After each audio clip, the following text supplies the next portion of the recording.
విజయసాయి రెడ్డి షర్మిలను కలిశారన్నటువంటిది అయితే వాస్తవం, నాకు తెలిసిన సమాచారం మేరకు అయితే ఇట్ ఈస్ ఎ కర్టసీ. అంటే చిరంజీవి గారు కనుక ఎట్లయితే రాజకీయాలు వద్దనుకున్నాక ఇప్పుడు మొన్న రేవంత్ రెడ్డితోనూ కలిశారు, అదేదో పార్క్ ఇనాగ్రేషన్లో.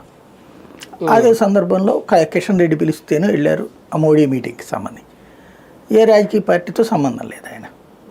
అట్లాగా ఎట్లయితే ఉన్నారో అట్లాగా అంటే తన ఒక అందరినీ కలుపుకెళ్ళే ప్రయత్నం ఎట్లా చేసుకొచ్చారు. ఇక్కడ ఈయన ఇప్పుడు ఎలాంటి ప్రాబ్లం లేదు. అందుకని చంద్రబాబుని మెచ్చుకున్నారు, చంద్రబాబు అట్లాగే పవన్ కళ్యాణ్ని మెచ్చుకున్నారు. తద్వారా అటు వైసీపీ ఇంకోటి జగన్ గురించి ప్రశంసిస్తూ వైసీపీ వాళ్ళని కూడా అభినందిస్తూ భవిష్యత్తులో మీరు ఎదుగుతారు అనేసి చేశారు. కాబట్టి అజాత శత్రువు అనుకుంటున్నాడు ఆయన. అందులో భాగంగా తన పట్ల అసంతృప్తితో ఉన్నటువంటి వాళ్ళని కన్విన్స్ చేసే ప్రయత్నం అయ్యి ఉండొచ్చు. నాకేం సంబంధం లేదమ్మా, మీరు అర్థం చేసుకుంటారు అనుకుంటాను అని చెప్పి మొక్క కలిసి ఉండొచ్చును